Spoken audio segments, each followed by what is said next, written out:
so happy you're here with us. Assistant Professor of Economics at Trinity College in Connecticut. Ibrahim has a PhD from the New School for Social Research in New York and held teaching positions at the New School, the International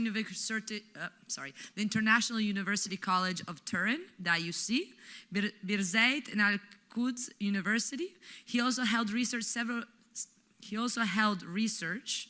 in several research positions at the Palestine Economic Policy Research Institute, so Raja's Institute, MAS, in Ramallah. His recent publications include a journal article on modeling the Palestinian economy, a book chapter on the political economy of dependency and class formation in Palestine, and a foreign policy piece on the dangers of economic peace. All incredible. I learned so much from you, Ibra. I'm so happy you're here.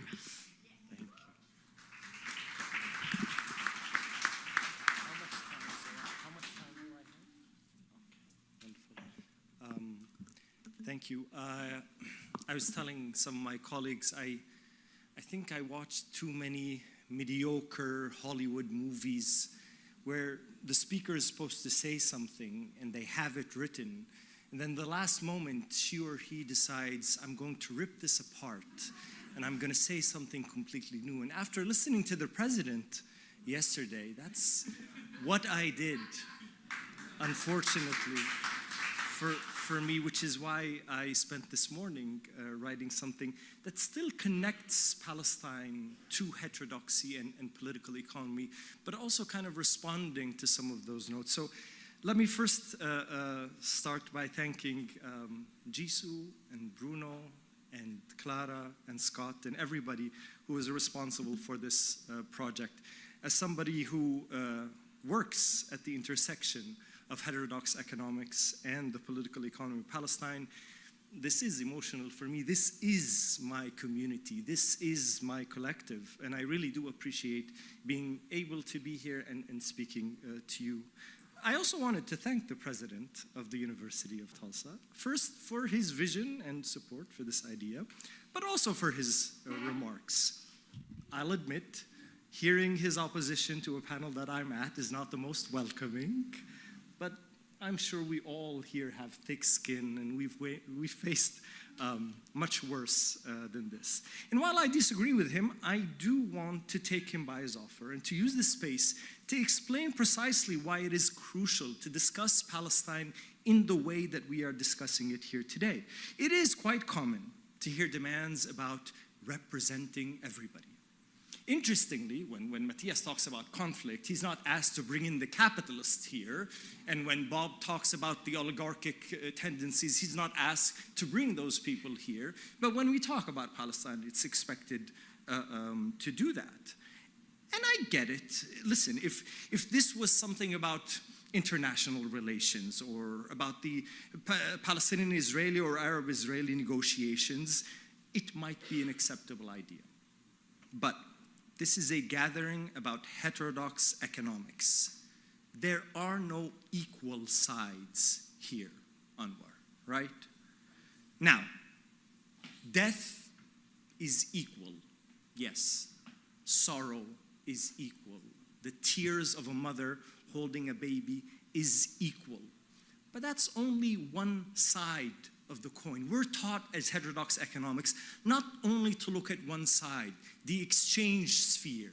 The exchange sphere, everything is equal, right? When you go and you buy $20 worth of a cup of coffee, it's an equal exchange because you approve and they approve. When you go work for a minimum wage, that's an equal exchange in the labor market. When you go and you pay 25% on the credit card, that's an equal exchange. When we only look at the exchange sphere, everything is an equal interaction.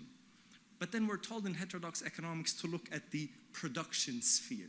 That's where conflict and power arises. And just like that, when we talk about Palestine, just focusing on the issue of death being equal and sadness being equal is not enough, because in this context, power is unequal. Might is unequal. Aggression is unequal. And heterodox economics, as I understand it, is exactly about that. It is about power and it is about inequality. See, heterodox economics is not only about how production functions cannot be aggregated, about how economic growth can be demand-led, about how growth paths do not automatically revert to their previous trends. Heterodox economics is not only about the determinants of investment functions, or about animal spirits, or about emerging properties. My mentor would say, well, they used to call them dialectics, now they're called emerging properties. But heterodox economics is not only about that. At its core, it is about power and inequality. And I understand everything, the way that I was taught it, as inequality. Inequality in terms of uneven development, inequality within the conflict of the main class relation between capital and labor, inequality within stratification of economics by looking at race and gender and other stratification, inequality of who bears the brunt of environmental degradation, who collects the fruit of growth, and who is first to be hit at times of downturn, that inequality. This is where I believe heterodoxy and Palestine intersect. And that's where heterodox economics can provide, I believe, insight and tools that do not exist in the mainstream. And just like Clara mentioned, I think one of those tools that is extremely relevant is to understand the role of history, both the history of thought, but also economic history. So a lot of times when I speak nowadays, I tell them, listen, I don't need to give you that daily newsletter of genocide, the death, the destruction, all of that. You can get that readily.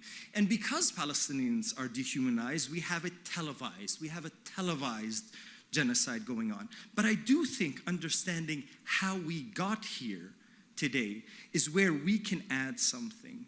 So today it's important to understand that economic history of the political economy in Palestine. One recent decision that has been overlooked, you're right, a little bit given there's everything going on, was that ICJ ruling in July, basically saying that the occupation is illegal. So a few people, legal scholars in the UK, got in touch with me and said, Ibrahim, there's this interesting part, right? In it, it says, it is the responsibility of those countries, the third parties, to distinguish dealings with Israel between its own territory and the occupied Palestinian territory. There's a fallacy there a little bit, I feel, because it's almost like we're saying there's two hypothetical parts of Israel. And again, this is not unrelated to the president's remark. There's somehow a hypothetical standalone part within the Israeli economy that is okay to deal with. And then there's a segment of it connected to a settler colonial project.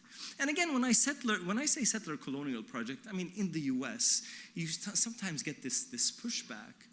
Let's remember, it was called the Jewish Colonization Association, right? Nowadays, colonization is frowned upon, but that's exactly what the Zionist leaders foresee the Zionist movement. I was talking yesterday with Shir. The current Israeli military operation in the West Bank is now called the Iron Wall. And he asked me, do you know why it's called that? And I thought for a second, I'm like, there's no way that's Jabotinsky's Iron Wall. And he said, it's exactly that.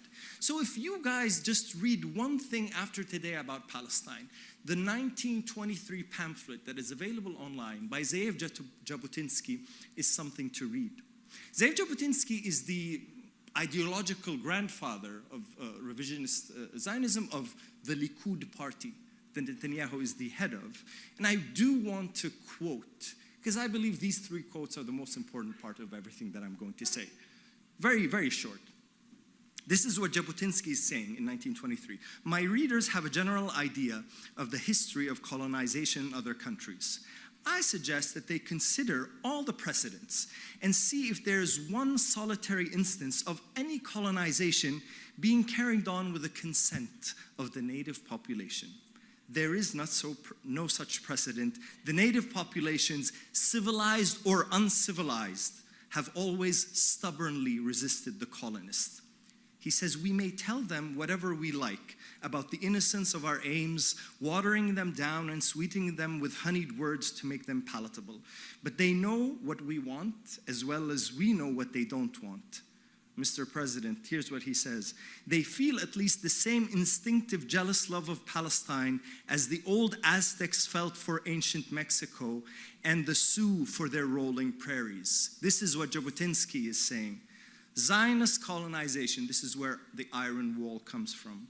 Zionist colonization, he calls it colonization, must either stop or else proceed regardless of the native population, which means that it can proceed and develop only under the protection of a power that is independent of the native population behind an iron wall, which the native population cannot breach. And so when I say, when we talk about settler colonialism, this is in the words of the founding Zionist movement.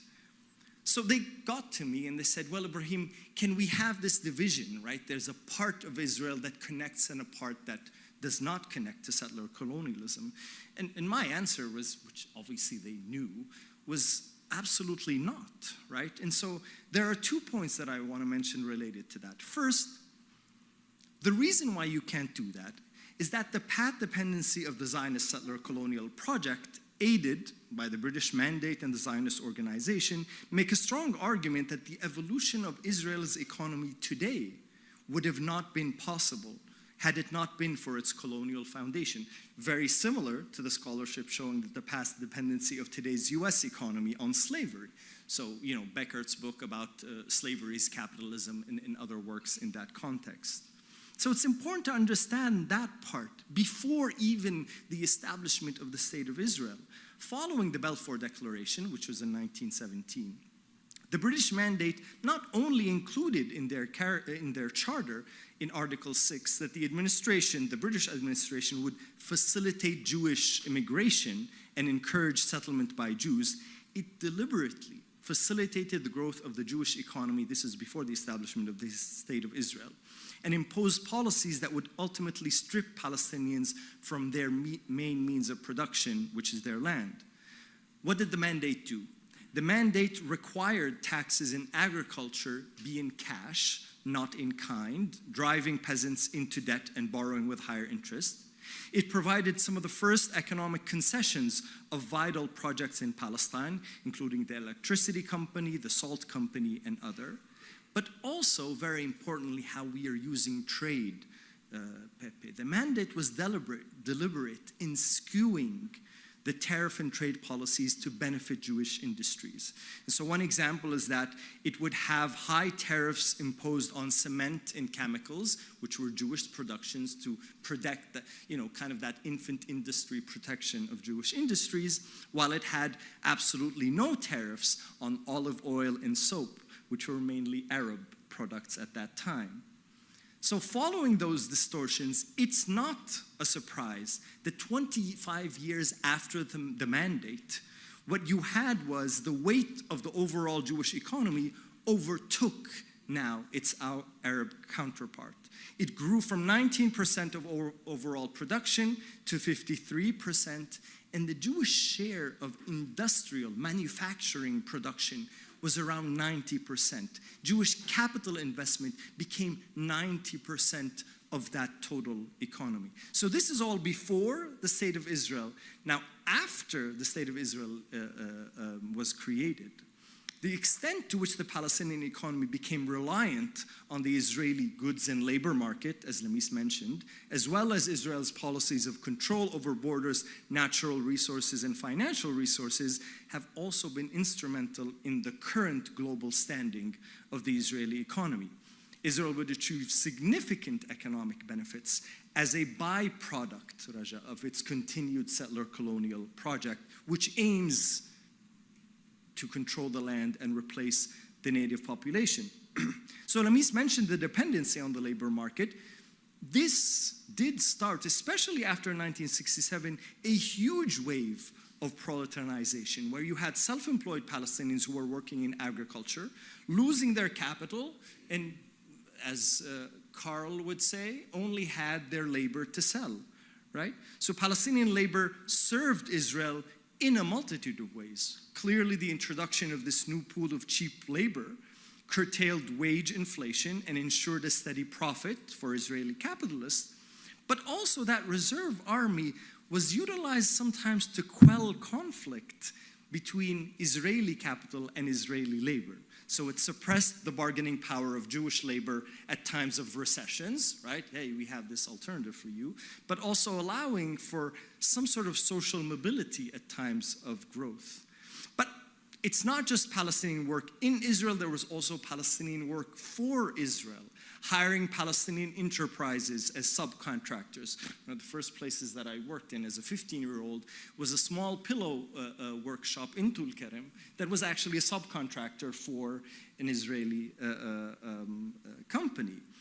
Purchasing power, you see, that work in Israel and for Israel provided Palestinians with purchasing power, but purchasing power combined with that weak productive sector was basically a recipe for an ever-increasing trade deficit for Palestinians, and by the 1980s, more than 2/3 of all Palestinian trade was tied through Israel. So this dependency relation, if you want, on the Israeli labor and goods market created a huge structural distortion in the Palestinian economy and locked it in a cycle of underdevelopment. It was unable to develop a strong productive base. Its trade deficit skyrocketed, while on the other hand, Israel was able to plunder the natural resources, including land, water, and minerals, make use of the reserve army of labor to ensure low costs, and it opened up the Palestinian economy to its goods in order to guarantee, at least in the beginning, when that was a sizable part, that there's no crisis of overproduction. So in summary, these two reasons, first talking about the establishment of the State of Israel, the role of the British Mandate, the role of other Zionist organizations, but also after the establishment of the State of Israel, this dependency makes it almost impossible to say, well, hey, there's this naughty part of the Israeli economy that is connected somehow to a settler colonial project, and then there's a okay part that is not. And so the final two things that I will mention very kind of briefly that maybe we can discuss a little bit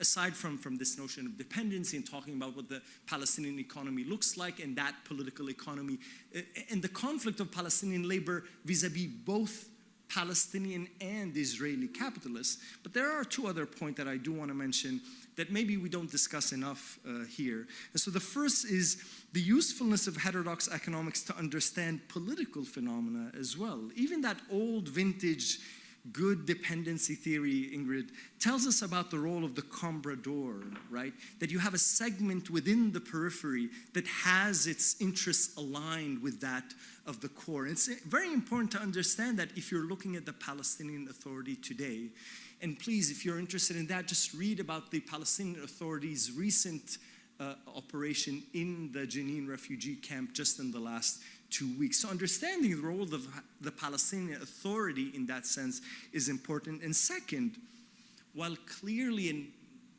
everybody here agrees that there's not a mere economic solution for a political issue, neglecting the economics can be very dangerous. And I always talk about this and always talk about the role of South Africa as a cautionary tale. It teaches us that you can rid yourself sometimes of political apartheid, but that has just translated to a form of economic apartheid as well. So it's very important to keep that in mind. Thank you for bearing with me, and I hope we can talk more about this in some of these discussions.